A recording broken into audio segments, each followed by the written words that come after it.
जय हिंद दोस्तों, ध्यान दीजिएगा। बीएचपीसीएल के वैसे स्टूडेंट जो ग्रेजुएशन लेवल से फॉर्म अप्लाई किए थे, सीसी और एसए के लिए जो फॉर्म अप्लाई किए थे, उसके लिए मैं वीडियो लेकर आया हूं विशेष करके। इसके अलावा मैं 4 अलग अलग मुद्दों पर बात करने वाला हूं। क्या मुद्दा है? न्यू वैकेंसी के रिगार्डिंग काफ़ी ज़्यादा यूट्यूब पे चर्चा चल रहा है। इसमें क्या सच्चाई है? दूसरा जो है मेनली रूप से जो सीसी और एसए का वर्क क्या रहता है, उसके ऊपर मैं बात करने वाला हूँ। उसके अलावा सीसी और एसए का कट ऑफ क्या जाने वाला है, उसके अलावा रिजल्ट के ऊपर मैं बात करने वाला हूँ। इन 4 मुद्दों पर मैं बात करने वाला हूँ। फिलहाल जो चैनल पे न्यू है, लाइक शेयर एंड सब्सक्राइब कर लीजिएगा, बेल आइकन को जरूर प्रेस कर लीजिएगा ताकि हर तरह का नोटिफिकेशन आपको देखने को मिले।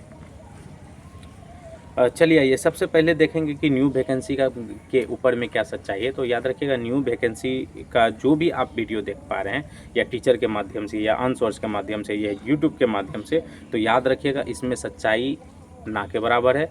आप इसको तब तक ना मान के चलिए जब तक जो है आपको क्या हो सकता है, जब तक आपको ऑफिशियल नोटिस कोई नहीं देखने को मिल सकता है, तब तक आप इसे मान के नहीं चलिए। फिलहाल जो है कि पटना मेट्रो का बहाली आ सकता है, चूँकि देखिएगा इसके पीछे रीज़न है, बेसिकली आप लोग भी कॉमन सेंस लगा सकते हैं। रनिंग वैकेंसी बीएचपीसीएल का चल रहा है, इसके अंदर में जो है कि आपको वैकेंसी मिल जाए, ये संभावना बहुत कम है। इस साल तो मिनिमम आप नहीं मान के चलिए कि वैकेंसी आने वाला है। आईटीआई इंस्ट्रक्टर का बहाली ज़रूर आपको देखने को मिल सकता है, ये भी बहाली जो है आपको पेंडिंग देखने को मिल रहा है। उसके अलावा पटना मेट्रो का भी बहाली देखने को मिल सकता है। ये 2 बहाली आपको ज़रूर आईटीआई स्टूडेंट को मिल सकता है। उसके अलावा सीसी और एसए का वर्क प्रोफाइल का बात करें तो वर्क प्रोफाइल आपको ऑफिशियल रहने वाला है, चाहे आप सीसी में ज्वाइन करते हैं या एसए में ज्वाइन करते हैं। तो याद रखिएगा, सीसी में आप जो ज्वाइन करेंगे, आपको बेसिकली जो बिजली बिल से रिगार्डिंग जो है आपको मेनली रूप से वर्क करना है। इसके अलावा और भी कुछ ऑफिशियल वर्क करना पड़ेगा, जो बेसिकली आपको ऑफिस में ही करना है। 5:30 बजे तक आपको ऑफिशियल वर्क रहेगा।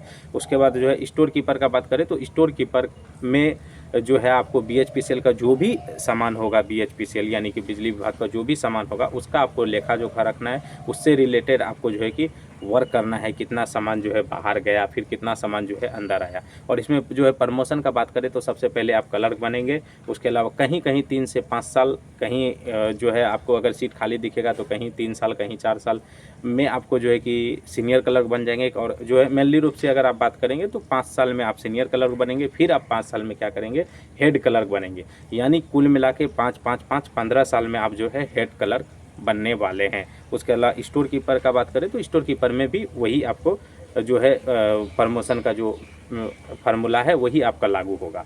उसके अलावा देखिएगा, इसमें स्पेशल छुट्टी मिलता है। स्पेशल छुट्टी क्या मिलता है? गर्ल्स के लिए कुछ स्पेशल छुट्टी मिलता है। अगर आप माँ बनने वाली रहेंगी तो 180 दिन तक का आप लीव ले सकती हैं।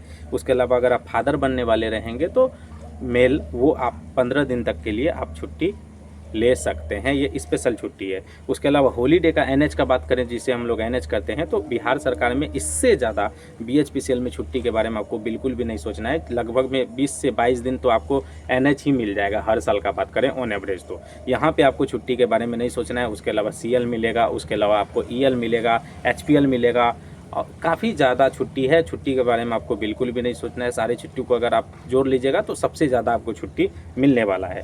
इसके अलावा चलिए आइए, इसके बारे में हमसे सीसी और एसए के बारे में देखिएगा। अनुमानित मैं कट ऑफ बता रहा हूँ। इससे पहले मैं टेक्नीशियन 3 का कट ऑफ बताया था, लगभग में आप 100% उसी को मान के चलिए।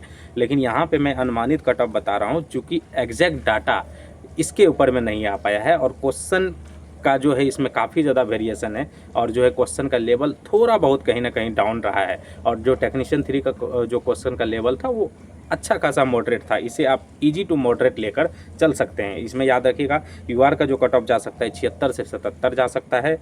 बीसी का कट ऑफ 74 से 75 जा सकता है। मेल का मैं बात कर रहा हूँ। ईबीसी और ईडब्ल्यूएस का कट ऑफ जो है 70 से 71 जा सकता है। एससी और एसटी का कट ऑफ जो है 65 प्लस जा सकता है। फ्रीडम फाइटर और पीडब्ल्यूडी का कट ऑफ 60 प्लस जा सकता है।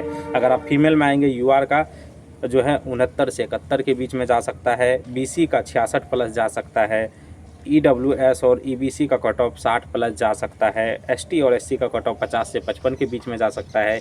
और फ्रीडम फाइटर और पीडब्ल्यूडी का कट ऑफ 50 प्लस तो जाएगा ही जाएगा, ये आप मान के चलिए। ये भी अनुमानित है, लगभग में ये आप मान के चलिए 60 से 70% ही अनुमान है कि कट ऑफ सही हो। लेकिन टेक्नीशियन 3 का जो मैंने कट ऑफ बताया वो आप 100% मान के चलिए, उससे ज़्यादा कट ऑफ नहीं जाएगा। और ये जो कट ऑफ मैं बता रहा हूँ ये नॉर्मलाइज कट ऑफ है, याद रखिएगा।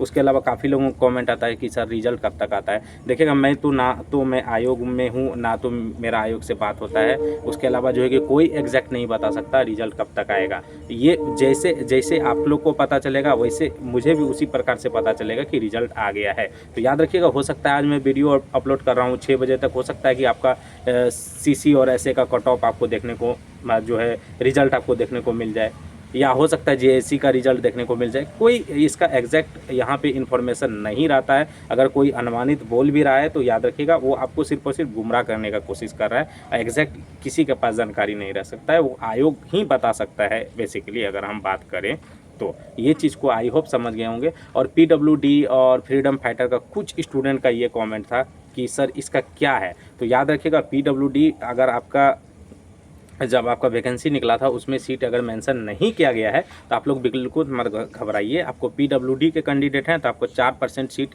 आपके लिए रिजर्व है। जैसे आप जेई का देखे होंगे, जेई में लगभग में 113 सीट था, तो वहाँ पे 2 फ्रीडम फाइटर यानी कि 2% मान के चलिए, और 4 पीडब्ल्यूडी यानी 4% जो है पीडब्ल्यूडी के कैंडिडेट सेलेक्ट हुए हैं। तो आपको सीट मिलेगा, इसमें आपको घबराइए मत। चूँकि आप गवर्नमेंट रूल 2016-17 का बात करें तो इसमें मेंशन किया गया है फ्रीडम फाइटर को लेके और पीडब्ल्यूडी को लेके आपको मेंशन किया गया। 6% तो आपका रिजर्व है ही। आई होप आपको सारा चीज़ क्लियर हो गया होगा। वीडियो कैसा लगा कमेंट करके जरूर बताइएगा। लाइक शेयर एंड सब्सक्राइब जरूर कर दीजिएगा। Bye bye.